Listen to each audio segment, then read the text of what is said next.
Muy buenos días, mis queridos hermanos y amigos. Como cada día, le doy a todos la más cordial bienvenida a nuestro devocional diario.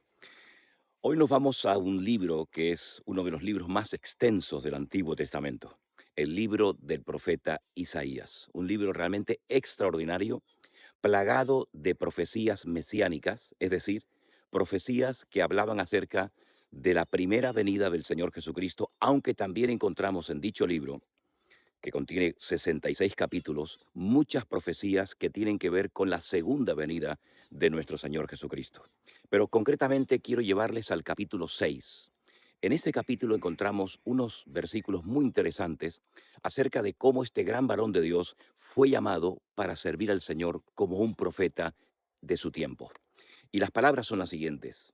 Y tocando él mi boca, me dijo, he aquí que esto toco tus labios, y es quitada tu culpa y limpio tu pecado.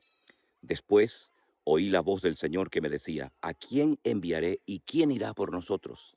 Entonces yo le respondí, envíame a mí, Señor. Realmente el llamado del profeta Isaías es espectacular, porque dice que él vio la gloria de Dios. Y ese es un anhelo que deberíamos de tener los creyentes todos los días de nuestra vida. Vivir, ver la manifestación de la gloria, del poder de Dios cada día. Ahora bien, este hombre recibe su llamado en tiempos del rey Usías.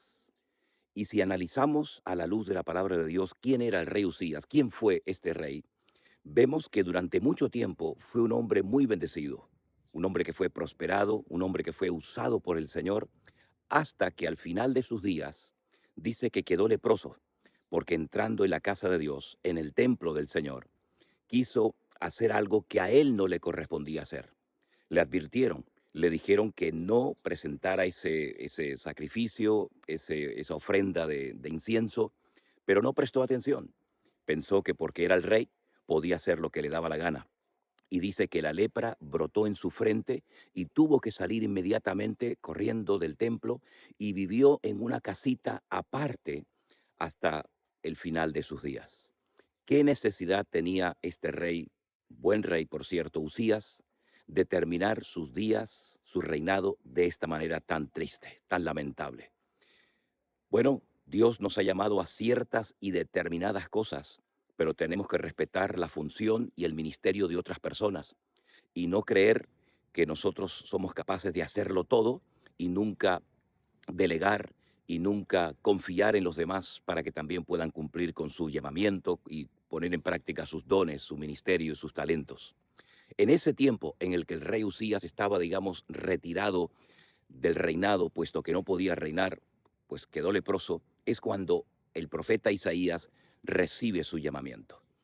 Él se consideraba indigno, como también otros, como por ejemplo Moisés y otros personajes se consideraban indignos, incapaces de poder cumplir con el llamado de Dios, con la tremenda responsabilidad que eso conlleva, pero sin embargo el Señor le enseñó que él había sido escogido por Dios, el Señor limpió su pecado, le mostró su gloria y le hace una pregunta tremendamente interesante. Ahora, ¿a quién enviaré? ¿Y quién irá por nosotros? Él responde, heme aquí, Señor, envíame a mí. ¿Cuántos hoy en día han recibido un llamado, han sentido una carga en su corazón de servir al Señor, pero por miedo, por presiones familiares o por cualquier otro motivo, no han sido capaces de decirle, Señor, heme aquí, envíame a mí? Hoy el Señor sigue buscando hombres y mujeres que se dejen tratar por Él y que se dejen usar para que de esa manera miles y, ¿por qué no?, millones de personas puedan llegar al conocimiento de la verdad, puedan ser libres de sus ataduras espirituales por medio de tu testimonio, por medio de tu ministerio. Todavía nos queda mucho para ver la gloria del Señor. Ese es el anhelo de nuestros corazones. Pero también dijo el Señor que la mies era mucha y los obreros eran pocos. Por eso tenemos esta carga permanentemente en nuestros corazones de orar para que Dios levante, para que Dios siga llamando, tocando corazones de hombres y de mujeres que estén dispuestos a hacer cualquier sacrificio para servir al Señor en su reino y en su obra, que por cierto es la mejor decisión que podemos tomar en esta vida. ¿Estarás tú dispuesto a servir al Señor? Algunos dirán, soy demasiado joven, otros dirán, soy demasiado viejo. Algunos dirán, tengo muchas deudas que cancelar, otros pondrán otra excusa. Pero la cruda realidad es que los tiempos se acortan y todavía hay una gran necesidad en el mundo. Vemos cómo personas siguen desorientadas, confundidas, sin saber a dónde ir, a qué agarrarse. Muchas personas van de un lugar a otro tratando de encontrar la verdad, cuando nosotros hemos conocido la verdad y esa verdad nos ha hecho libres. Y la responsabilidad que pesa sobre nuestros hombros es enorme, es inmensa. Que el Señor nos ayude a ser valientes, a poder superar, a poder estar por encima de cualquier circunstancia aparentemente negativa o que pueda ser un obstáculo para servir al Señor, y que verdaderamente tengamos el valor, el coraje de decirle, Señor, cuenta conmigo. Yo necesito ser preparado, evidentemente, dependo completamente de ti, por mi edad, por mi inmadurez o por lo que sea, no me veo capaz, pero el Señor, cuando ve un corazón dispuesto, cuando ve una persona atrevida, valiente, que le dice como Isaías, heme aquí, envíame a mí, el Señor se va a encargar de capacitarte y de darte todo lo necesario para que tú no seas un inútil, sino seas una persona eficaz en el reino de Dios. Hoy el Señor sigue llamando gente. Llamó a Moisés, llamó a Pablo, llamó a Isaías, llamó a Jeremías, llamó a Ezequiel, pero hoy el Señor sigue llamando a personas dispuestas a servirle, dispuestas al sacrificio, dispuestas a ir a donde sea necesario, a otra cultura, aprender otro idioma, comer otro tipo de comidas, en fin, lo que sea, pero que nuestro corazón siempre esté dispuesto y abierto para responder al llamado de nuestro buen Dios. Queremos orar y presentar no solamente este día, sino todos los días de nuestra vida y este fin de semana que tenemos por delante, para que el Señor nos guíe, para que el Señor nos use, nos siga capacitando, nos siga moldeando y no huyamos nunca del trato de Dios. ¿Se acuerdan? Moisés le presentó una serie de excusas al Señor. Todas ellas fueron desmanteladas por el Señor. Isaías no se consideraba digno.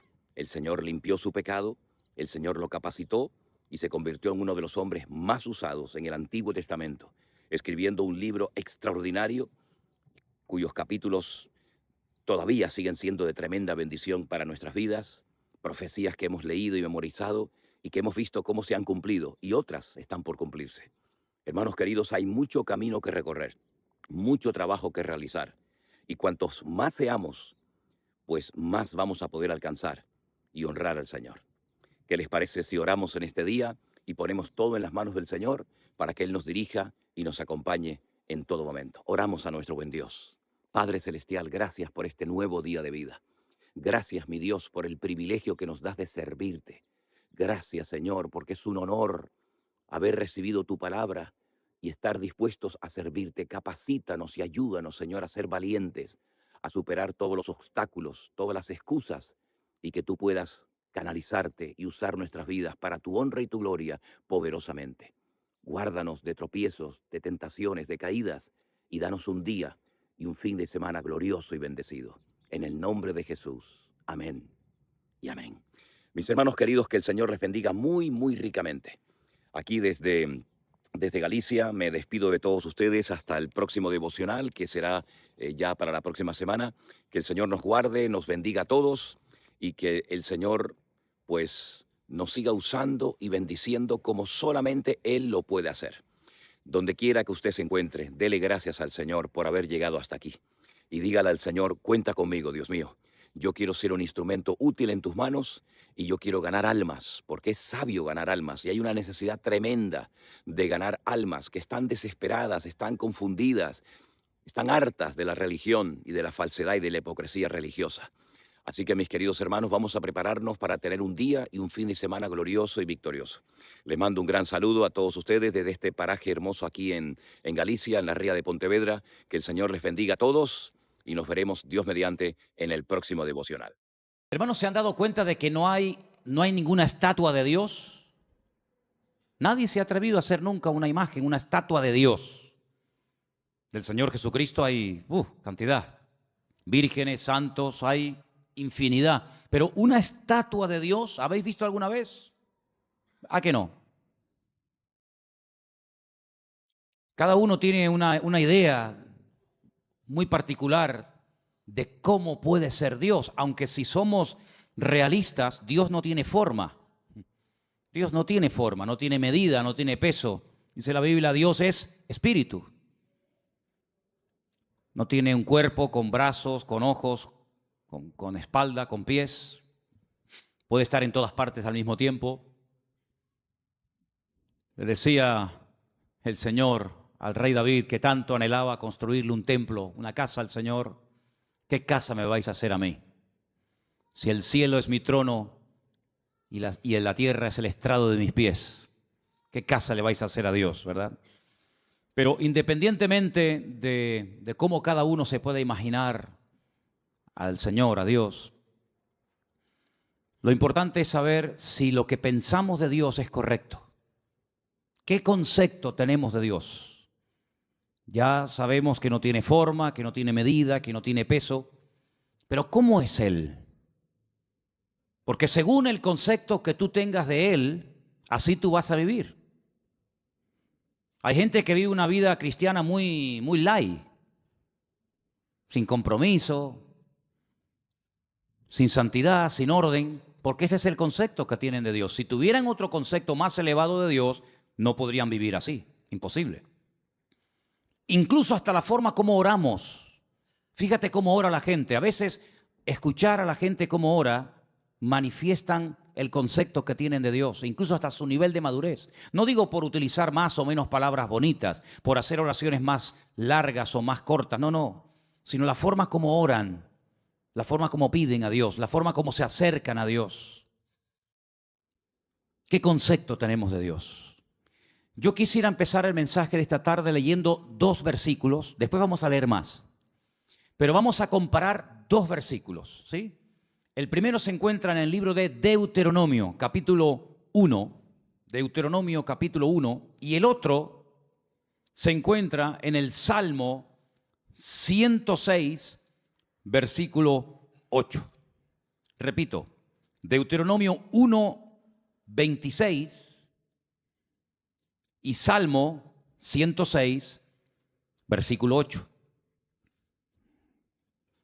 Hay un momento, y en esta semana hablábamos un poquito acerca de la aparente contradicción que existe cuando el Antiguo Testamento, cuando la Torá habla acerca del tema de los espías, mejor dicho, los exploradores, porque no eran espías, eran exploradores, que si Moisés los mandó, que si Dios le dijo que los mandara, que si fue una iniciativa del pueblo. Ya hemos hablado un poquito acerca de esta semana, Anderson y yo estuvimos hablando, aclarando que los acontecimientos que se relatan no están siempre en orden cronológico, ¿verdad? Entonces parece como que un texto a veces como contradice al otro. Es como cuando, por ejemplo, lees 1 Samuel y da la impresión de que Saúl nunca había visto a David y después resulta de que otro pasaje parece como que sí lo conocía. Entonces, bueno, ¿qué pasa? ¿Lo conocía o no lo conocía?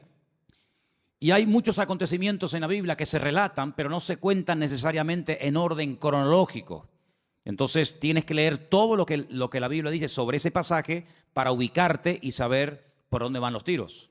Hay un momento en el que uno de cada tribu, es decir, 12 personas, suben a la tierra de Canaán mientras el pueblo espera en el desierto. Dice que van a reconocer la tierra, si no van como espías. El espía no se deja ver, el espía no quiere que lo vean. Espías fueron lo que mandó Josué a la ciudad de Jericó previamente antes de atacarla, pero ellos no van escondidos, ellos van a cara descubierta. Ellos entran por las ciudades, van por los valles, cogen fruto de la tierra. Y cuando regresan, claro, el pueblo está esperando, subimos, no subimos, ¿cómo es la tierra? ¿Tiene ríos, no tiene ríos? ¿Es grande, está habitada? ¿Cómo es la tierra? El informe que trajeron fue terrible, terrible. Y de los 12 que fueron, 10 como que se pusieron de acuerdo, tú. 10 trajeron un informe tan negativo que a más de 1 millón y pico de personas los hundieron en la miseria. Dice que estuvieron toda la noche llorando. Qué pesimismo contagió a aquella gente al pueblo, ¿eh? Terrible, tremendo. ¿Sabes que ese día, se calcula, ¿no? Ese día era el Tisha B'Av, era el día 9 del mes Av. A veces coincide en agosto, a veces coincide ese mes, ese día, en julio, depende. Y las peores desgracias, todas las desgracias, las peores catástrofes que le han ocurrido al pueblo de Israel, todas han ocurrido el día Tisha B'Av, el día 9 del mes Av, todas. La destrucción del primer templo, 9 de Av. La destrucción del segundo templo, 9 de Av. La expulsión por parte de los reyes católicos del pueblo de Israel de España, 9 de Av. La firma de la eliminación total y absoluta de los judíos en Europa a través del régimen del Tercer Reich nazi, el día 9 de Av, etcétera, etcétera, etcétera. Y es que ese día marcaron su destino. Lloraron sin causa y a lo largo de la historia el Señor les daría motivos para que lloraran con razón.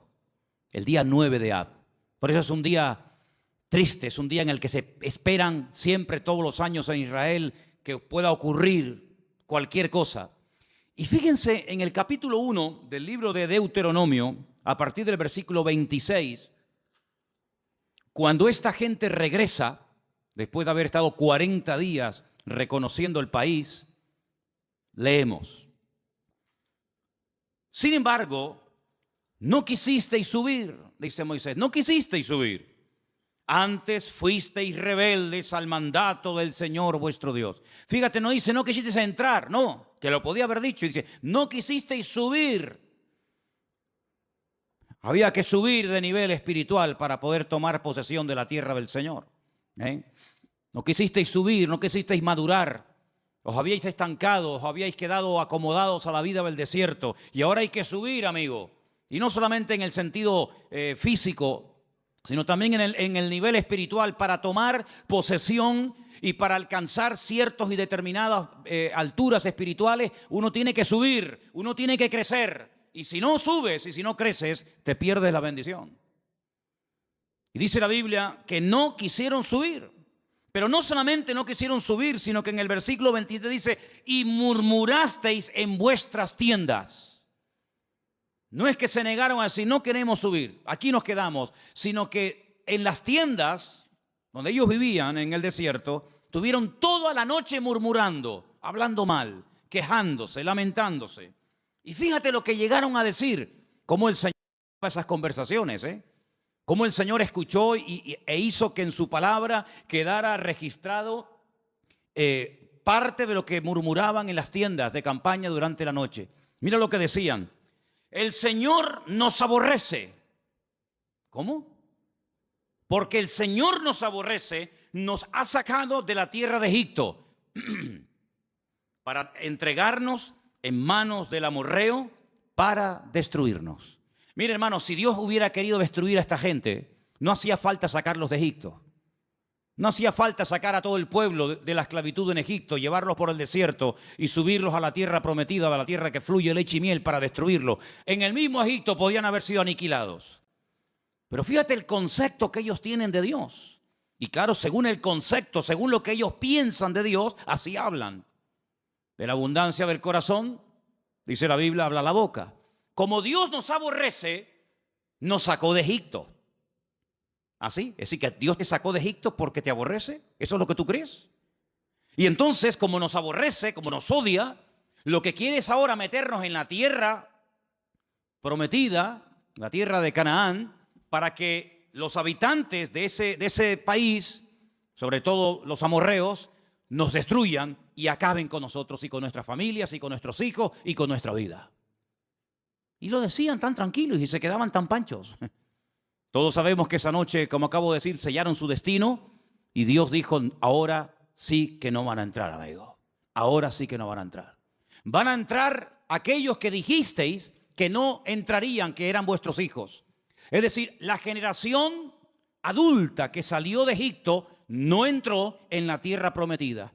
Dios levantó una nueva generación sin esos prejuicios, sin esas ideas equivocadas y distorsionadas de Dios. Y esos fueron los que entraron, y estos que hablaron mal, y estos que murmuraron, todos cayeron en el desierto, uno detrás de otro, excepto aquellos que hablaron bien, Josué y Caleb. Ellos dos sobrevivieron, con más de 80 años, ambos entraron a la tierra prometida, la vieron, la disfrutaron, la habitaron y la conquistaron. y posteriormente la repartieron. Solamente ellos. Fíjate la cantidad de cosas que se puede uno perder y la cantidad de puertas en el mundo espiritual que uno puede cerrar simplemente, digo simplemente entre comillas, por hablar mal. Perdieron la oportunidad de su vida. Pudieron haber entrado hacía 40 años, pero por la forma como hablaron, Dios dijo sí. Muy bien, se acabó. Pero no solamente no van a entrar, sino que ahora encima van a morir en el desierto. Es increíble. Así que ellos creían que Dios los aborrecía. Pero mira lo que dice el Salmo 106. Todo lo contrario. Todo lo contrario. El Salmo 106, dicho sea de paso, es un resumen de lo que ocurrió desde que salen de Egipto hasta que prácticamente entran en Canaán a través de Josué. Es un salmo muy interesante. Si quieres conocer bastante de la historia de Israel en esta época de la historia, lee el Salmo 106. Es muy interesante. Pero voy a leer solamente el versículo 8. Salmo 106, verso 8. ¿Lo tienen, hermanos? Dice, pero Él los salvó por amor de su nombre para hacer para hacer notorio su poder. Si comparamos lo que dice Deuteronomio y lo que decía el pueblo y lo que el Señor dice a través del Salmo 106, no tiene nada que ver una cosa con otra. En un pasaje dice, Dios nos sacó de Egipto porque nos odia, porque nos aborrece y lo que quiere es aniquilarnos y destruirnos. Y el Salmo 106 lo que dice es que la razón principal por la cual el Señor sacó al pueblo de Israel de la esclavitud en Egipto es por amor. No porque los aborrecía, sino por amor. Yo pregunto, de las dos opiniones, la del pueblo y la de Dios, ¿cuál será la correcta? ¿Quién dijo la verdad? Evidentemente el Señor. ¿Quién se equivocó? ¿Quién habló mal? El pueblo. ¿Quién pagó las consecuencias de hablar mal? El pueblo.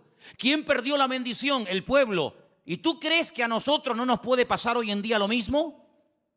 ¿Crees que esto solamente es algo que le pasaba a ellos en el Antiguo Testamento, pero que hoy en día da igual cómo hablemos, si nos quejamos o damos gracias al Señor? Si somos personas con una actitud, digamos, de agradecimiento y de gratitud, o estamos todo el santo día lamentándonos, que da igual. No te confundas, hermano. ¿Cuántas personas, incluso que van por la vida llamándose creyentes, se pueden llegar a perder tremendas bendiciones del Señor por la forma como hablan? Porque la forma en cómo hablan manifiesta el concepto distorsionado o equivocado que pueden llegar a tener de Dios. Si tú crees que Dios no te ama, si tú crees que Dios es injusto contigo, si tú en lo profundo de tu corazón crees que el Señor no es tan bueno como dicen algunos, si tú en lo más profundo de tu corazón crees que Dios contigo no ha sido todo lo bueno que tú esperabas, tú vas a vivir así. Y cuando ores, cuando hables con alguien, cuando des testimonio y cuando vengas a la iglesia y cuando salgas de la iglesia, tú vas a vivir según el concepto distorsionado y envenenado que tienes de Dios. Pero el creyente que tiene claro que Dios nos ama, que Dios no es injusto, que Dios quiere lo mejor para mi vida, no se va a quejar, no se va a lamentar, tenga o no tenga.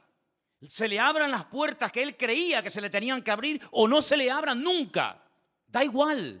El que tiene claro cómo Dios es y cómo Dios, siendo un Dios de amor y de misericordia, pastorea y bendice y protege nuestra vida, va a vivir desde un punto de vista, pero completamente diferente a aquel que cree que Dios es injusto y que Dios es malo. ¿Cuánto dicen amén? ¿Qué concepto tú tienes de Dios? Hay gente que piensan que Dios es un Dios que continuamente está esperando que cometas la más mínima equivocación para darte el palo en la cabeza y castigarte. Incluso tal vez hoy en día no se use mucho esa expresión, pero yo recuerdo cuando era niño y me portaba mal, que era la mayoría de las veces, cuando me daba un golpe o me caía o me hacía una herida o algo, muchas veces mi madre y mi abuela y otros familiares me decían, eso te pasó porque Dios te castigó. Pero nunca decían que cuando salía algo bien es porque Dios te ama y te quiere bendecir. Eso no. Pero cuando te pasaba algo malo, Dios te castigó. Y si no, pórtate bien y ya verás cómo no te hubiera pasado. Porque es el concepto que mucha gente tiene de Dios. Que Dios está con el garrote en la mano esperando que cometas la más mínima equivocación para castigarte. Porque tienen el concepto de un Dios castigador. de un Dios vengativo, de un Dios que no pasa ni una, de un Dios que aquí te pillo y aquí te mato. Y así viven, asustados, amedrentados, tratando siempre de buscarse la vida, tratando siempre, ¿verdad?, de abrirse camino a ellos mismos, porque creen que ellos se pueden pastorear a sí mismos mejor que lo que Dios nos puede pastorear a nosotros. ¿Qué te parece, amigo? ¿Qué concepto tú tienes de Dios? ¿Sabes? Comencé a buscar en la Biblia algunas personas que hablaron y describieron a Dios. Y me quedé muy sorprendido, porque hay pasajes extraordinarios en la Biblia donde vemos el concepto que algunas personas tenían acerca de Dios. Y vamos ahora a hacer un viaje por el libro del profeta Daniel, libro que está lleno de declaraciones de personas, vamos a decir, no muy creyentes que digamos, pero que cuando les tocó hablar y describir la figura de Dios, nos quedamos con la boca abierta del concepto que ellos tenían de Dios. Vamos, por ejemplo, a Daniel, capítulo 2, a partir del verso 46.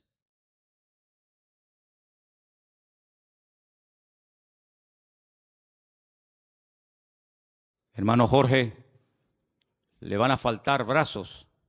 ¿No será más cómodo ponerse unas gafas? ¿Eh? El capítulo 2 del libro del profeta Daniel es un capítulo muy interesante, porque hay un rey llamado Nabucodonosor. ¿Serías capaz de pronunciar ese nombre? Ah, qué bien, está bien. A mí me costó una barbaridad aprendérmelo, pero bueno, ustedes. Nabucodonosor, ok. Tiene un sueño, pero resulta que por lo visto se le olvidó. Pero el sueño lo marcó de tal manera que al día siguiente él reúne a sus magos, sátrapas, astrólogos, adivinos, etcétera, y le dice: anoche tuve un sueño que me perturbó, me robó la paz. Y quiero que ustedes me digan qué significa ese sueño, que me lo interpreten. Y claro, todos los que estaban allí le dijeron: sí, oh rey, dinos, cuéntanos el sueño y nosotros te diremos lo que significa. Y le dice el rey: es que lo he olvidado. No me acuerdo lo que soñé. Así que lo que quiero es que me digan lo que soñé y a continuación me interpreten el sueño. Y si no me lo hacen, los condeno a muerte. Convertiré vuestra casa en un estercolero, en un muladar. Descuartizaré a vuestros hijos. Y claro, aquello causó un caos en el palacio tremendo, porque incluso algunos le llegaron a decir: pero es que nunca, jamás se ha oído de un rey que pida que se le cuente el sueño que ha soñado y encima la interpretación. Y no había forma. Sin embargo, la Biblia dice que Daniel, junto con sus amigos, oraron y le pidieron al Señor que les mostrara qué sueño había tenido este hombre y qué significaba. Y efectivamente, el Señor, dice la Biblia, que le reveló a Daniel lo que el rey Nabucodonosor había soñado y lo que significaba. Y cuando llega Daniel a la presencia del rey Nabucodonosor, pues le dice: mira, lo que tú has dicho, ningún hombre te lo puede interpretar, nadie en esta vida, ni mago, ni astrólogo, ni sátrapa, ni adivino, jamás te lo podrá decir. Pero dice: pero hay un Dios en los cielos que revela los misterios a los hombres. Y en este caso Dios me ha escogido a mí para decirte que tú lo que soñaste es que vistes una estatua enorme de 4 materiales diferentes. Viste que la estatua tenía, o la imagen tenía, una cabeza de oro. Ese eres tú, ese es tu imperio Babilonia. Pero luego, después de ti, se levantará otro imperio, y dice que vio el pecho y los brazos de plata, y le dice: serán el imperio de los medos persas que se unirán y formarán un segundo imperio. Pero caerá ese imperio con el paso del tiempo y se levantará un tercer imperio, que será el de Alejandro Magno, los griegos, ¿verdad? Y por eso ve que el vientre y los muslos son de bronce. Pero se levantará un cuarto imperio que hace referencia proféticamente al imperio romano, y también en cierto sentido también un poco al reino del anticristo, representado por el hierro y por el barro, y le muestra que tiene 2 piernas y 10 dedos. Y claro, Nabucodonosor, cuando oye aquello, se queda sorprendido, porque dice: bueno, ¿y cómo este hombre puede saber lo que yo soñé? Esto es algo increíble, aunque no le dieran la interpretación. El simple hecho de que este hombre haya recibido el sueño que yo tuve, ya me deja con la boca abierta. Pero si encima me dice lo que esto significa, entonces ya esto es el máximo. Y efectivamente, el profeta Daniel se lo interpretó y le dijo, en fin, lo que iba a pasar a lo largo de la historia, los imperios, los que iban a caer, los que no iban a caer, quién iba a ser el primero, el segundo, el tercero, el cuarto, etcétera, etcétera. Y cuando termina de contarle el sueño con su correspondiente interpretación, en el capítulo 2, verso 46 del profeta Daniel, ahora habla al rey y dice, escucha, atento. Entonces el rey Nabucodonosor se postró sobre su rostro y se humilló ante Daniel. Esto es increíble. Y mandó que le ofreciesen presentes e incienso a Daniel. Y el rey habló a Daniel y le dijo, ciertamente el Dios vuestro es Dios de dioses y Señor de los reyes, y el que revela los misterios, pues pudiste revelar este misterio. ¿Cuántos dicen amén? Y ahí se da cuenta Nabucodonosor que el Dios de Daniel, que no es el suyo, dicho sea de paso, es un Dios superior. Es un Dios que es capaz de revelar cosas increíbles que ningún otro Dios en esta vida es capaz de hacerlo. Luego, el concepto que Nabucodonosor en ese momento tenía de Dios es un concepto elevadísimo. No hay otro Dios como el tuyo. Pero ustedes piensan que ese concepto, esa opinión buena, buenísima que tenía del Dios de Daniel, hizo que este hombre cambiara radicalmente de la noche a la mañana. Nada que ver. Una cosa es que tú sepas lo que Dios es y lo que Dios hace, lo que Dios permite y lo que Dios prohíbe, y otra cosa es que tú actúes en consecuencia al conocimiento que tienes de Dios. Fíjate que Daniel le dice, agárrate a este detalle, la imagen tiene 4 materiales, oro, plata, bronce y hierro. ¿Qué es lo que ocurre? ¿Qué es lo que hace Nabucodonosor con esa interpretación? Dice, bueno, pues si los 4 materiales representan 4 imperios, yo lo que voy a hacer es ir en contra de lo que Dios ha revelado a través de este hombre y voy a mandar a construir una imagen, una estatua enorme, curiosamente de 66 codos de alto y 6 codos de ancho, y la voy a mandar a hacer toda de oro, desde la cabeza hasta la planta de los pies, como diciendo, eso de que después de mí va a haber un imperio y después otro y después otro, de eso nada. La voy a hacer toda de oro, como diciendo, aquí el único imperio del cual se va a hablar y va a perdurar en el tiempo y en el espacio va a ser el reino de Nabucodonosor, el reino de Babilonia, que representa al oro. Y ahora en el capítulo 3, lo que vemos es al rey Nabucodonosor, en el versículo 28, ordenándole a toda la población de su reino que se postren y adoren la imagen que él ha levantado.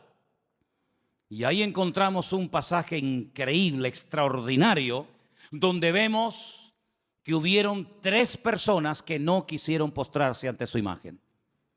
Capítulo 3, versículo del 28 en adelante, dice así la palabra. Entonces Nabucodonosor dijo, bendito sea el Dios de ellos, de Sadrat, de Mesat, de Abednego, que envió su ángel y libró a sus siervos que confiaron en él y que no cumplieron el edicto del rey y entregaron sus cuerpos antes que servir y adorar a otro Dios que es su Dios. Por lo tanto, decreto que en todo pueblo, nación o lengua que dijere blasfemia contra el Dios de Sadrat, Mesad y Abednego, sea descuartizado y su casa sea convertida en muladar, por cuanto no hay Dios que pueda librar como este. Él se dio cuenta de que el fuego no destruyó a estos 3 jóvenes valientes, porque ellos le dijeron al rey de Nabucodonosor, aunque nos des otra oportunidad, no nos vamos a postrar ante tu imagen. Nosotros solamente adoramos a Dios. Y si ese acto de adorar a Dios implica el que muramos hoy quemados, pues estamos dispuestos a morir quemados. ¿Y qué? Si esa es la muerte, porque yo no elegí ni el día, ni el lugar, ni la forma como nací, pero tampoco podemos elegir ni el día, ni la hora, ni la forma de nuestra muerte. Esas son cosas que escapan al ser humano. Es algo que no podemos escoger, por muy sabios o ricos o intelectuales que seamos. Por lo tanto, si la muerte que Dios ha escogido para nosotros es morir quemados, moriremos quemados, no pasa nada. Creemos que Dios nos puede librar del fuego, lo creemos, y nos puede librar de tu mano, lo creemos totalmente. Pero si no nos quiere librar el Señor, sino que Él hoy quiere que muramos y hasta aquí llegó nuestra vida, tampoco nos vamos a postrar. Y dice la Biblia que fueron lanzados, amarrados dentro del horno de fuego. Lo que le sorprendió a Nabucodonosor es que no se quemaron, que no solamente había personas vivas dentro del horno, sino que había 4 personajes protegiendo el cuarto personaje a estos jóvenes. Y dice la Biblia que cuando salieron, ni el pelo de su cabeza se había quemado, ni sus ropas olían a humo. Y ante semejante milagro, ya van dos, la interpretación del sueño a través de Daniel, cómo Dios protege milagrosamente la vida de Sadrach, Mesach y Abednego, vuelve otra vez a reconocer que el Dios de esta gente es el Dios todopoderoso, un Dios superior al que Él tiene. Un Dios que es capaz de proteger de la muerte segura a unas personas porque confiaron en Él. Y ya van 2. Pero amados hermanos, lo que dice Nabucodonosor de Dios es tremendo. Es un Dios que salva, es un Dios que libra, es un Dios que protege, es un Dios superior, es Dios arriba, es Dios abajo. Algo increíble el concepto que Nabucodonosor tenía de Dios. Pero el concepto por sí mismo, el conocimiento por sí mismo no es suficiente. Después vamos a ver qué más hace falta. Seguimos en Daniel, capítulo 4. Este rey Nabucodonosor le da lugar a la soberbia, le da lugar al orgullo, a la arrogancia, paseándose por Babilonia, que era una joya en aquellos tiempos. Comienza a presumir de su ciudad, de sus jardines, de sus conquistas, de sus palacios. Y la Biblia nos enseña que este hombre entra en un periodo de locura totalmente. Pierde el sentido.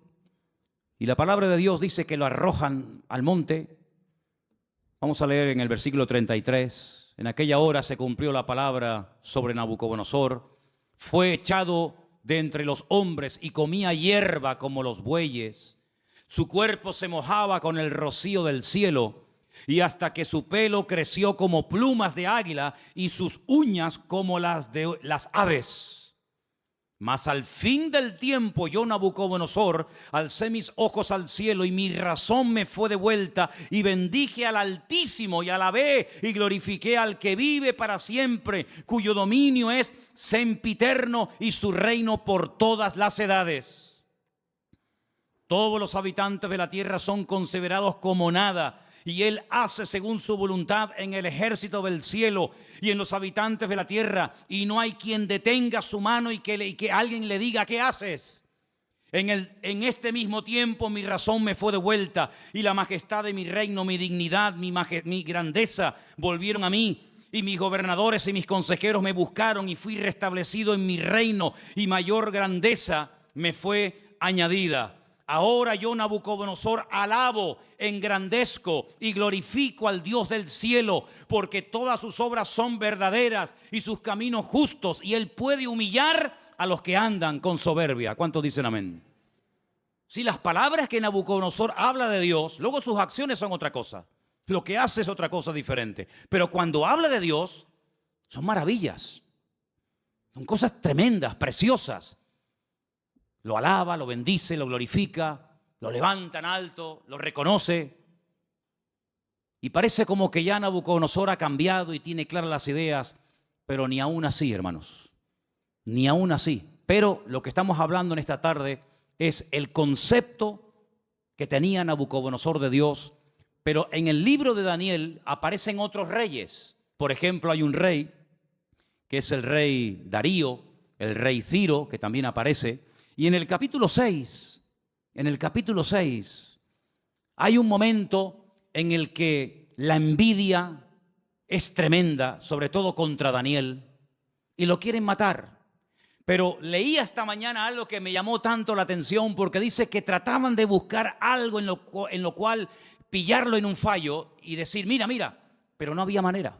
Quiero leerles en el capítulo 6, verso 4, Entonces los gobernadores y sátrapas buscaban ocasión para acusar a Daniel en lo relacionado al reino, mas no podían hallar ocasión alguna o falta, porque él era fiel y ningún vicio ni falta fue hallado en él. Me llamó la atención la palabra vicio. Daniel no tenía vicios. Dice, no podemos acusarlo de nada. No hay forma no hay forma. Pero entonces idearon un plan terrible y dice, entonces dijeron aquellos hombres, no hallaremos contra Daniel ocasión alguna para acusarle, si no la hallamos contra él en relación con la ley de su Dios. Y entonces, ¿saben lo que hacen? Convencen al rey Darío, para que promulgue una ley que no se puede revocar bajo ningún concepto, de que durante 30 días nadie puede elevar oraciones, plegarias o súplicas a ningún Dios, incluido el Dios de Daniel. Nadie puede orar durante 30 días.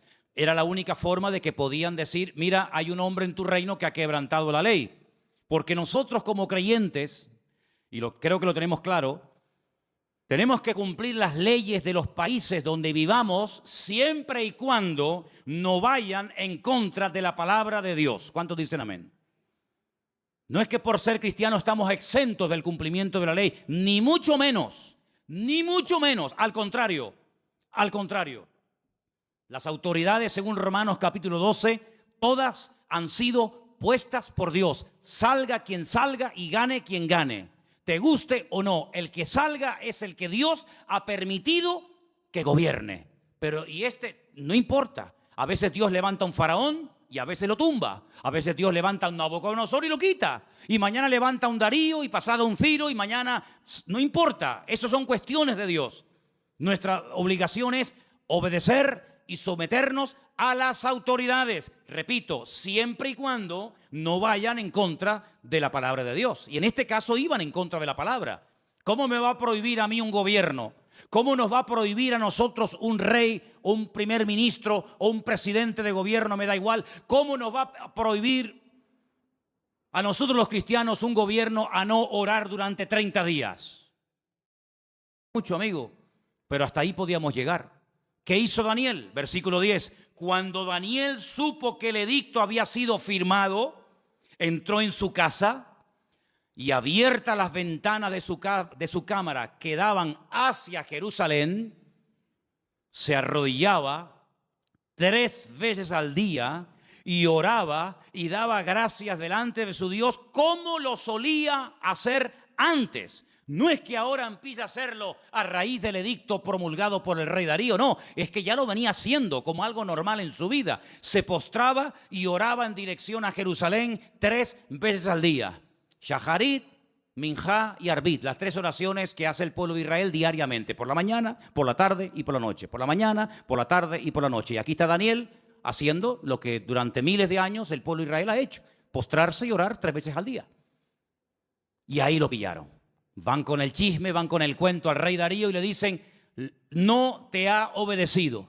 Hay un hombre en tu reino llamado Daniel que ha quebrantado la orden y merece la muerte. Claro, cuando el rey se entera de que es nada más y nada menos que Daniel, al que él respetaba, admiraba y amaba, le pesa en el corazón, pero amigo, lo firmado es ley y no te queda más remedio que sentenciar la muerte. En esta ocasión no vas a morir quemado.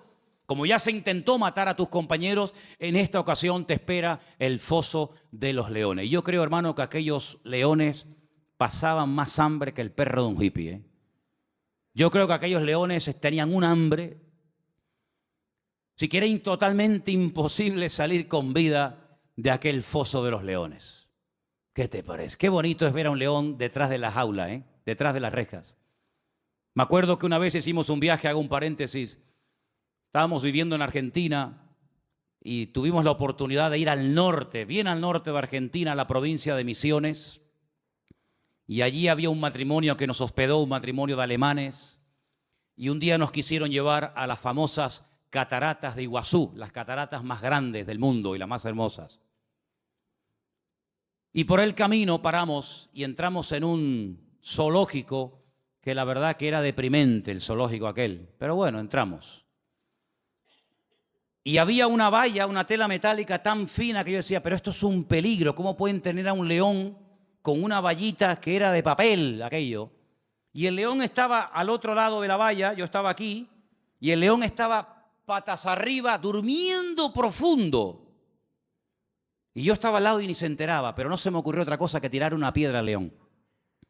Y cogí una piedra y le hice al león así por arriba, le hice, ¡pum! Le tiré el león, mire hermano, el león se viró, pegó un rugido que todavía lo tengo dentro y no se me ha ido, y eso fue en el año 90, fíjese lo que le digo. Qué miedo pasé, hermano, de verdad, qué miedo pasé. Un león enfadado es terrible, ¿eh? Terrible. Y ahora meten a Daniel en un foso de leones. Como mínimo, si dice leones, plural, como mínimo tiene que haber dos, pero seguramente había mucho más. Al día siguiente, el rey se va corriendo al foso de los leones, donde el día anterior habían echado a su amigo Daniel. Y dice en el verso 19, capítulo 6, el rey pues se levantó muy de mañana y fue apresuradamente al foso de los leones. Lo quería, ¿eh?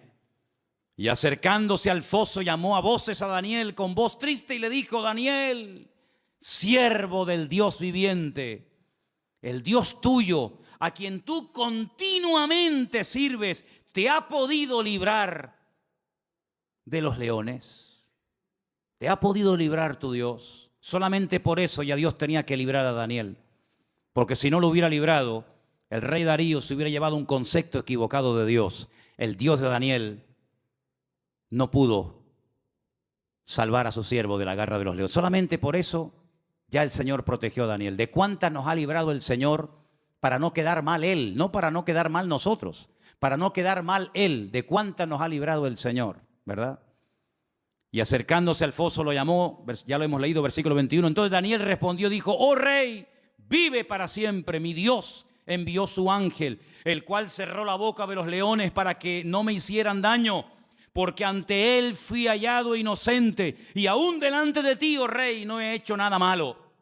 Entonces se alegró el rey en gran manera a causa de él, y mandó sacar a Daniel del foso, y Daniel fue sacado del foso, y ninguna lesión se halló en él, porque había confiado en su Dios.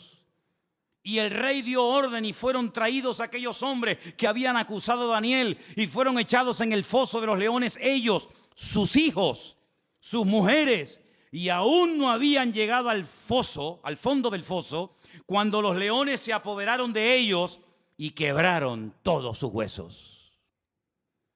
Entonces el rey Darío escribió a todos los pueblos, naciones y lenguas que habitaban en toda la tierra, paz o sea multiplicada, de parte mía es puesta esta ordenanza, que en todo el dominio de mi reino todos teman y tiemblen ante la presencia del Dios de Daniel. Escucha ahora el concepto elevadísimo que tenía Darío de Dios. Porque Él es Dios viviente. ¿Cuántos dicen amén? Permanece por todos los siglos. ¿Cuántos dicen amén? Su reino no será jamás destruido. Su dominio perdurará hasta el fin. Él salva. ¿Cuántos dicen amén? Él libra. Hace señales y maravillas en el cielo y en la tierra.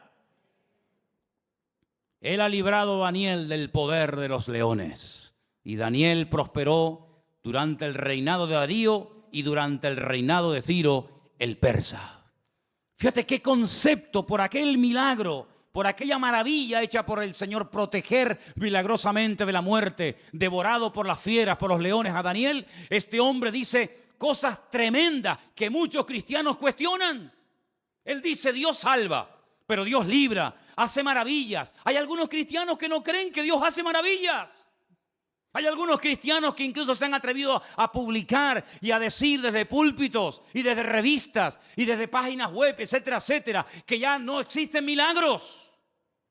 Sin embargo, Darío no tenía ese concepto distorsionado de Dios. Darío decía, el Dios de Daniel salva, libra, hace señales en el cielo y en la tierra, protege, es un Dios todopoderoso. ¿Cuántos dicen amén?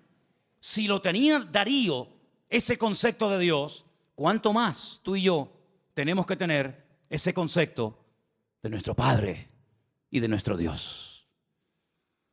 Todos estos pasajes que estamos viendo nos están descubriendo cómo es Dios a través de la óptica de, vamos a decir, de inconversos. Personas que eran impactadas, personas que quedaban con la boca abierta ante semejantes maravillas.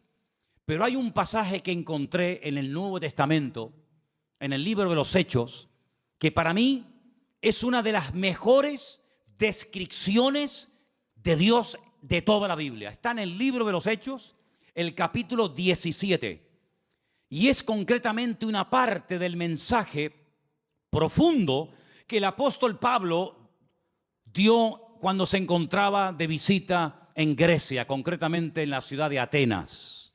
En el capítulo 17 del libro de los Hechos, a partir del verso 24, Pablo, hablándole a aquella gente allí en Grecia, dice, si quieren arrancamos desde el versículo 22, ¿vale? Hechos 17, 22. Entonces Pablo, puesto en pie en medio del aerópago, dijo, varones atenienses, en todo observo que sois muy religiosos. Qué curioso cómo eran los griegos, ¿eh?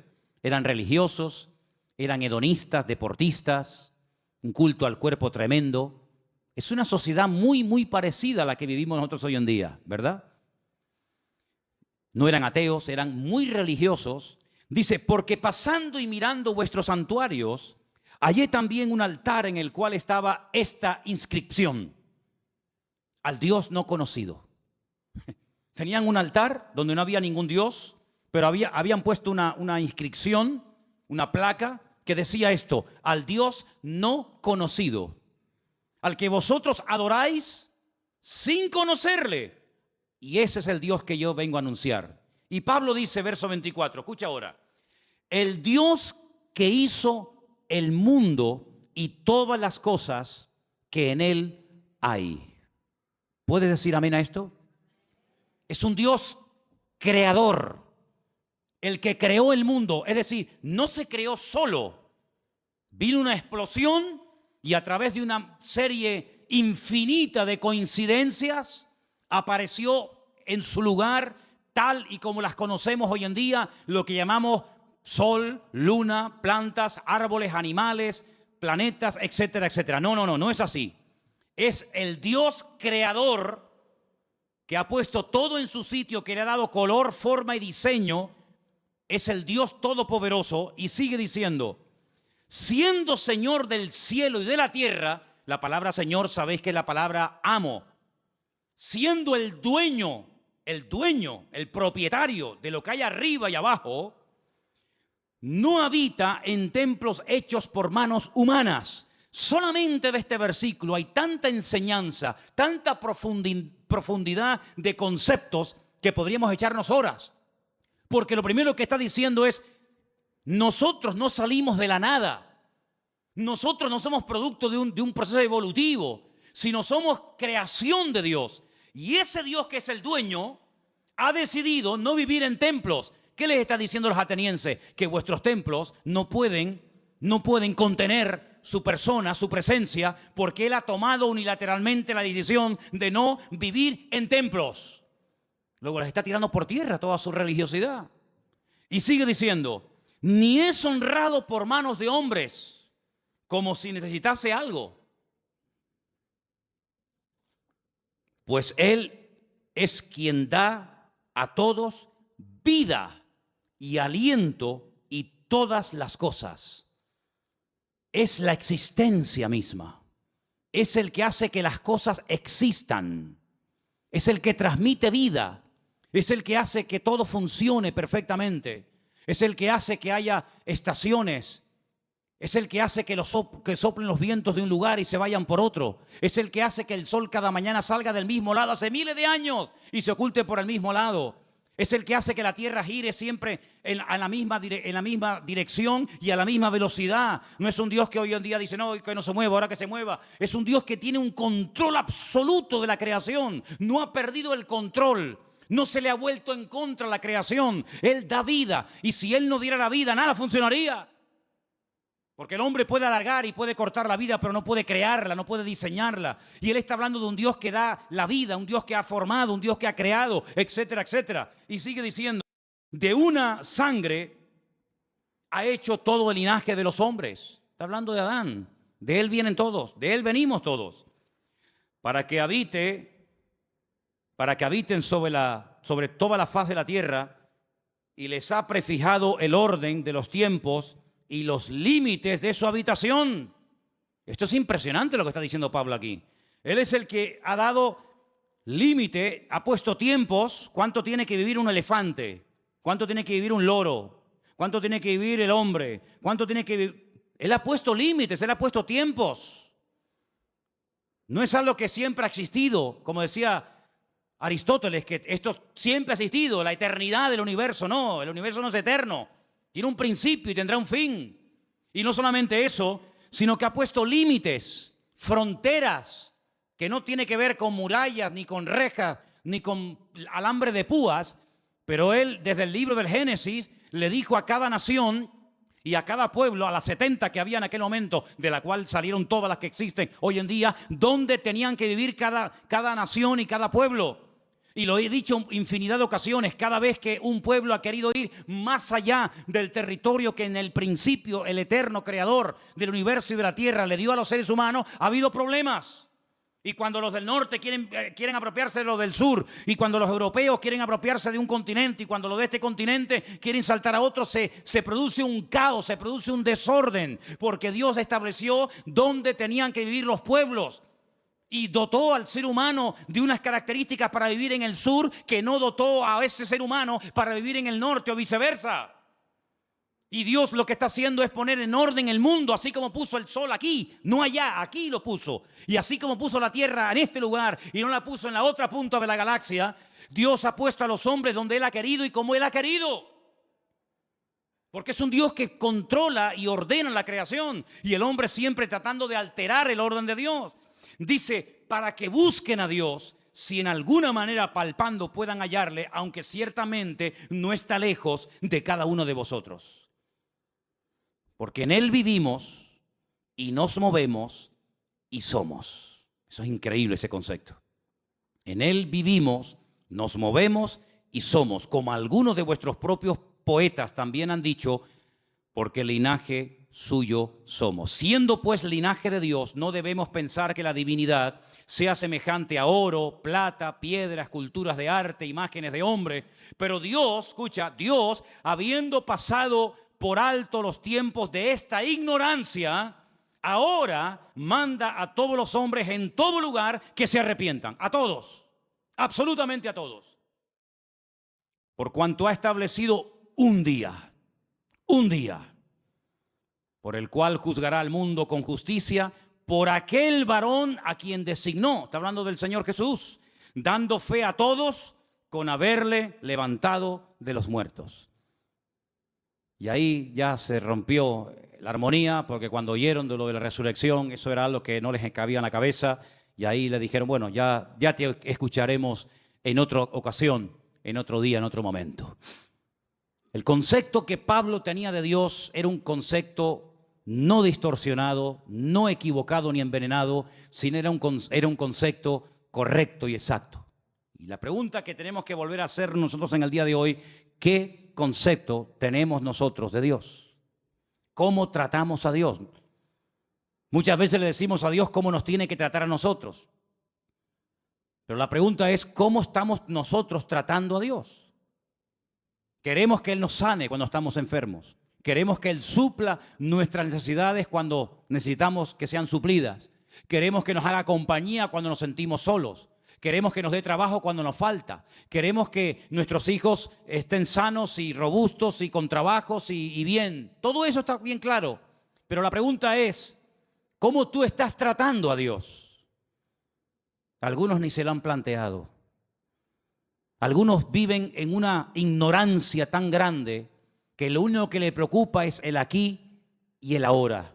Comamos y bebamos porque mañana moriremos. Ese es el eslogan de la sociedad y de muchas personas hoy en día. ¿Qué más da si hay cielo, si hay infierno, si mañana me muero o no me muero? Es el día de hoy lo que me preocupa. Ya mañana ya Dios dirá, ¿verdad? Para quedar bien. ¿Qué concepto tú tienes de Dios? Depende del concepto que tengas, estarás hablando de tu nivel de madurez Y así vivirás, y así hablarás, y así te comportarás con tus semejantes. Y cuando vamos a la palabra de Dios, vemos que ese Dios real, vivo y verdadero, que es el único que existe, que es uno, se ha dado a conocer de varias formas. Primero, a través de la creación. Vamos a un texto que nos va a leer nuestro hermano Luis. Romanos 1:20. Preste atención porque es un texto extraordinario a tener en cuenta. Romanos 1:10. 1:20, perdón. Porque las cosas invisibles de Él, su eterno poder y deidad, se hacen claramente visibles desde la creación del mundo, siendo entendidas por medio de las cosas hechas, de modo que no tienen excusa. Dios dice en su palabra que nadie tiene excusa para no creer en Dios. Algunos me han preguntado muchas veces, pero hay gente a la cual nunca se les ha hablado de Cristo. ¿Y eso qué significa? ¿Que no van a creer en Dios porque nadie les ha testificado, porque nadie los ha invitado a un culto, porque nadie les ha dado una Biblia, un Nuevo Testamento? Dice el Señor, y lo declara categóricamente en la palabra a través de la boca de Pablo, que a través de la creación el hombre puede llegar a la conclusión de que detrás de lo que vemos, detrás de lo creado, hay un creador. Detrás de este púlpito tuvo que haber alguien que lo hiciera. Este púlpito no se hizo solo. Imposible, imposible. Detrás de un coche tiene que haber un fabricante. Esas piezas tuvieron que ser diseñadas y puestas en ese lugar para que esa máquina funcione. El reloj que llevamos, el reloj que llevamos todos en la pulsera, en la muñeca. Ese reloj me habla de que tuvo que haber alguien que lo diseñara, alguien que lo creara, alguien que lo pusiera ahí. Cada pieza, cada tornillo. Sí, detrás de lo creado hay un creador. Y detrás de cada cosa creada hay un diseñador que le dio forma. Y Dios le ha dado forma a la humanidad. Dios le ha dado forma al mar. Dios le ha dado forma a las montañas. Dios le ha dado forma al universo. ¿Quién hizo eso? ¿Quién creó el mundo? ¿Quién creó el agua del mar con la justa medida para que no se pudran los seres vivos que viven ahí adentro? Si tuviera más nivel de sal, la vida sería imposible, como el mar muerto. Hay un mar que se llama el mar muerto. Bueno, en hebreo se llama el Yam HaMelach, el mar de la sal. En español, el mar muerto. ¿Por qué es muerto? Porque tiene demasiado nivel de sal. ¿Te imaginas que los mares que nos rodean, las playas a las que vamos a bañarnos, tuvieran el mismo nivel de sal que el mar muerto en Israel? No habría peces. Sería imposible la vida. No se podría navegar en esos mares. No habría peces. No habría fauna marina. Pero Dios, cuando hizo el mar, le dio la cantidad exacta de sal, ni más ni menos, para que todo funcione de una forma perfecta y matemática durante miles y miles de años. Así de claro, hermano. Si el sol estuviera un poco más cerca, sería imposible la vida en el planeta Tierra. Moriríamos todos achicharrados, quemados. Si el sol estuviera más lejos, la vida en la tierra sería imposible, se congelaría la tierra.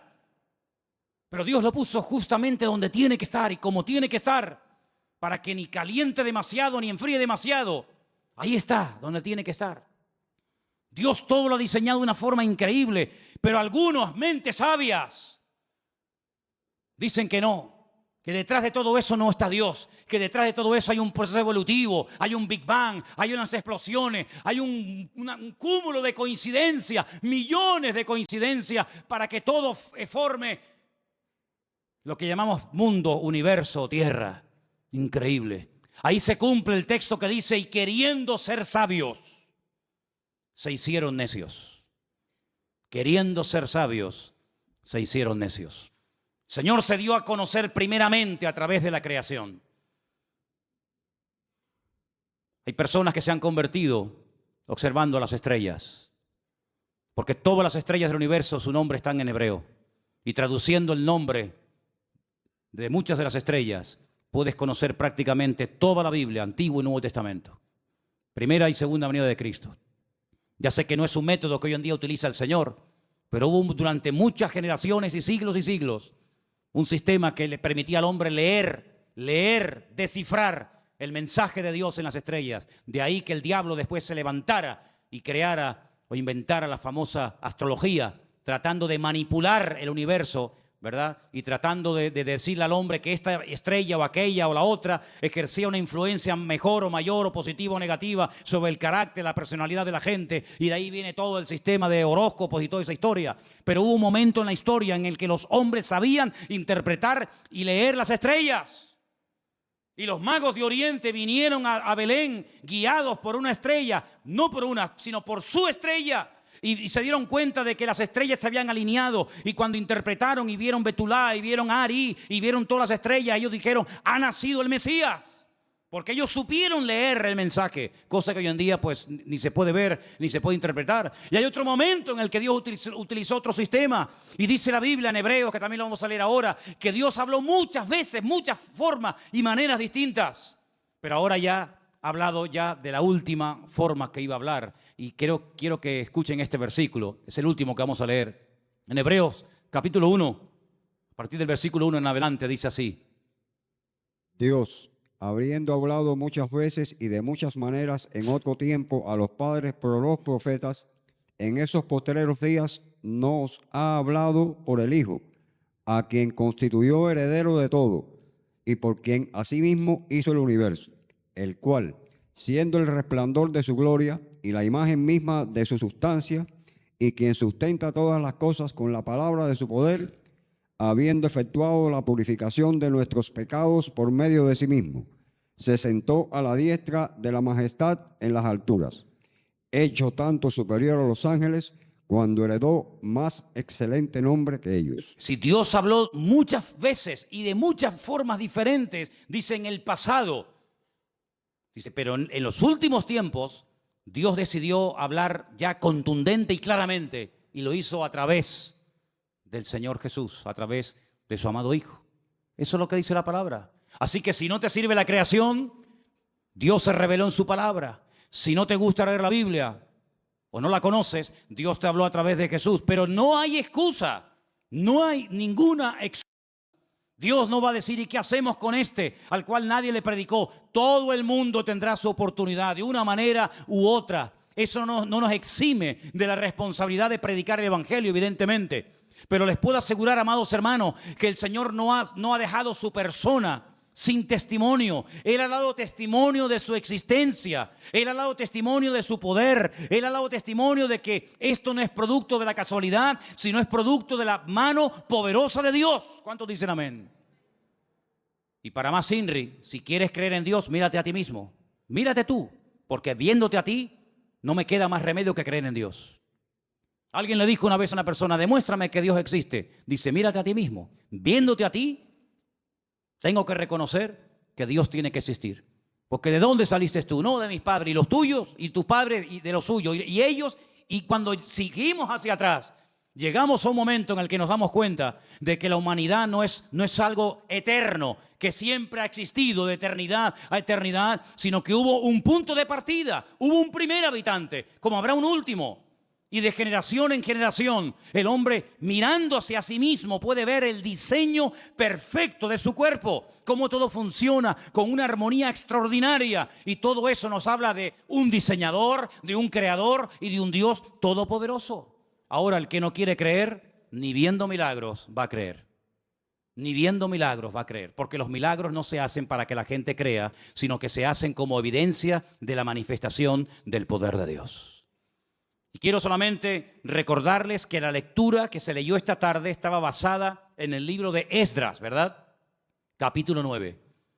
Cuando ellos vuelven del cautiverio en Babilonia, gracias al Señor, después de 70 años, llegan a Babilonia, llegan a Jerusalén, con la intención de hoy empezar de cero, reconstruir la ciudad, inaugurar otra vez el templo, y bueno, hacer las cosas ahora bien. Y le llega la noticia al sacerdote Esdras y le dicen, tenemos que comentarte algo. Aquí hay un problema muy grave y muy serio. A ver qué pasa.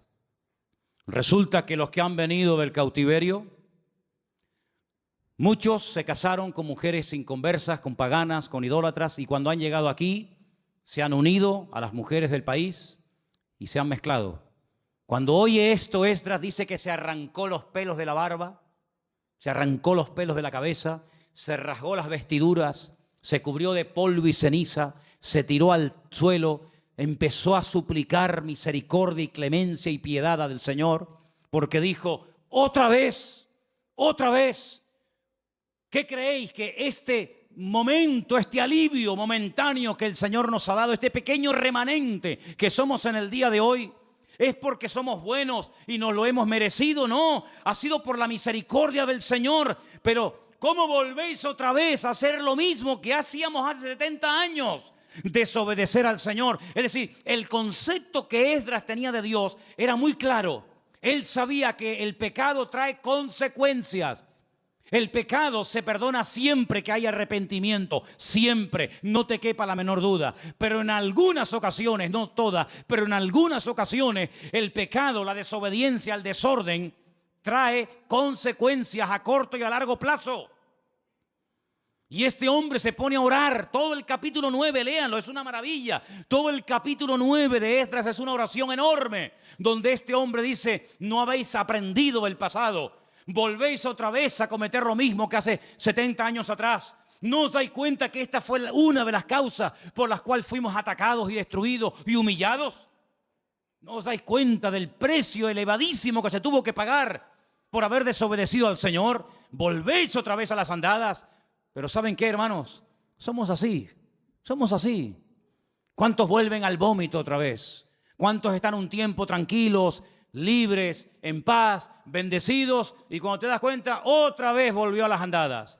Como el pueblo de Israel, exactamente igual, al que muchos lo critican y lo cuestionan, pero el corazón del ser humano es el mismo. Da igual si es judío, si es gentil, si es americano, si es europeo, da igual. No terminamos de aprender, no terminamos de interiorizar la gran verdad de que Dios es un Dios santo.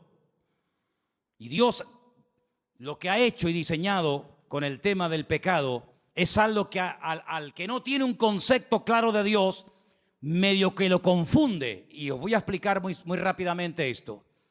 Como no la consecuencia, sino la sentencia sobre el pecado no es inmediata.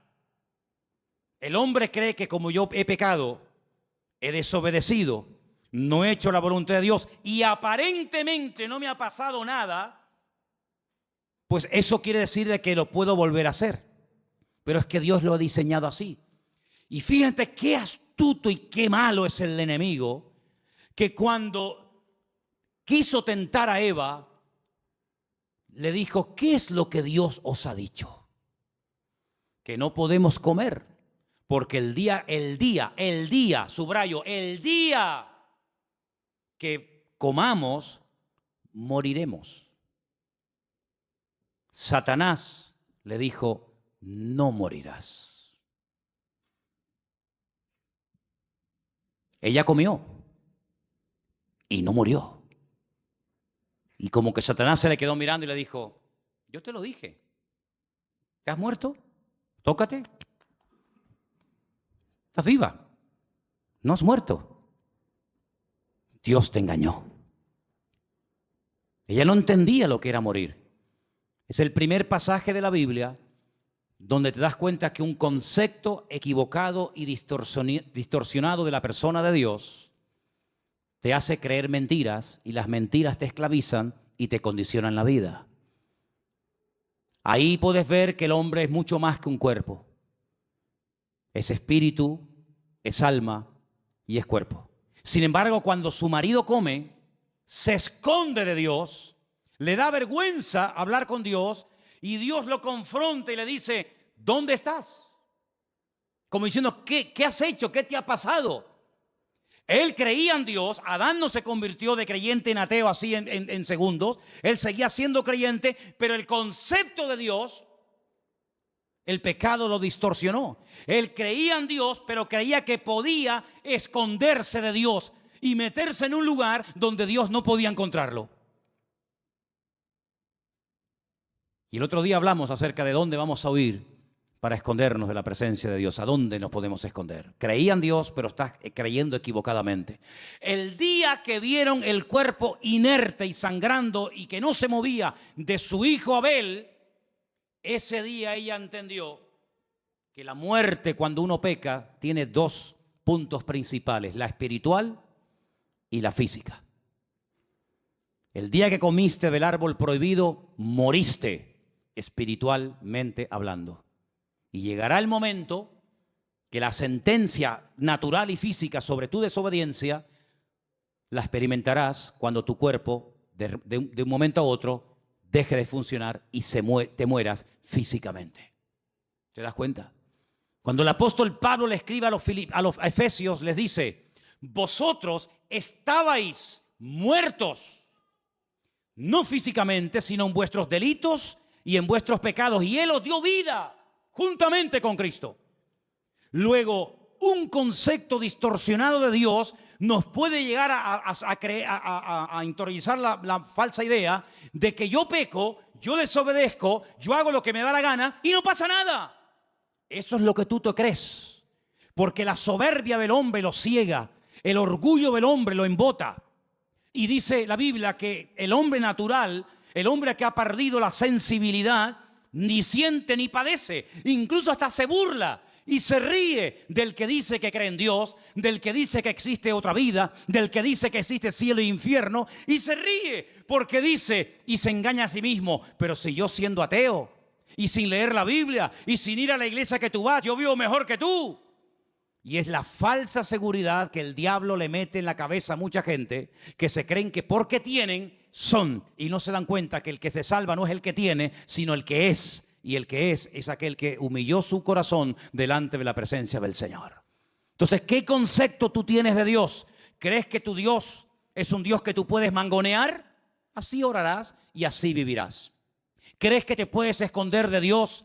Porque como no lo sabe tu mujer, como no lo sabe tu padre lo que has hecho, ¿crees que también Dios no se ha enterado? Pues así vivirás, así te moverás y así actuarás. Pero si tú tienes un concepto como el que Esdras tenía, como el que Daniel tenía, como el que Pablo tenía y los hombres de Dios tuvieron, que Dios es un Dios que ve, Dios es un Dios que conoce, Dios es un Dios que está permanentemente a nuestro lado, ya te vas a cuidar tú mucho, amigo, de hacer cosas que le desagradan al Señor, porque aunque no te vea ni te observe nadie, tú sabes que los ojos del eterno Dios te van a ver a donde quiera que vayas, sea de noche o sea de día. ¿Cuántos dicen amén? ¿Qué concepto tienes de Dios? Lee la Biblia, y leyendo la Biblia vas a encontrar que Dios es un Dios vivo, es un Dios que sana, es un Dios que libera y es un Dios vivo, con el cual tú tienes que tener relación, porque dejé para el final, creo que lo más importante: Dios se ha revelado en la creación, Dios se ha revelado en su palabra y Dios se ha revelado a través de la persona de Cristo. Nosotros, los seres humanos, cosa que para algunos es una cosa impensable o de locos, el ser humano puede llegar a tener la posibilidad, si quiere, de tener una experiencia personal con Dios. Y hasta que tú no tengas una experiencia personal con Dios, tú te puedes definir como lo que quieras, pero lo que le da fuerza a tu vida es tu propia experiencia. Ya sé que hay muchas cosas de la vida que no hay que experimentar para creerlas. Yo nunca iré a la luna, creo. Pero yo creo en la luna, aunque no he tenido la experiencia de estar en ella y pisarla y tocarla. Pero con nuestro Dios, los que hemos tenido un encuentro y una experiencia con Él a través de su amado Hijo Jesús, nuestra fe es una fe a prueba de bombas, es una fe inconmovible, porque la experiencia nos da la credibilidad de saber que nuestro Dios existe y Él es todopoderoso. ¿Cuántos dicen amén? Cierra tus ojos ahí donde estás y pregúntate: ¿qué concepto tengo yo de ti, Señor?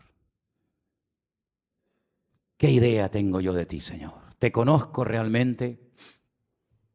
¿Conozco yo realmente al Señor? ¿Cómo hablo con Él? ¿Cómo vivo? ¿Cómo oro?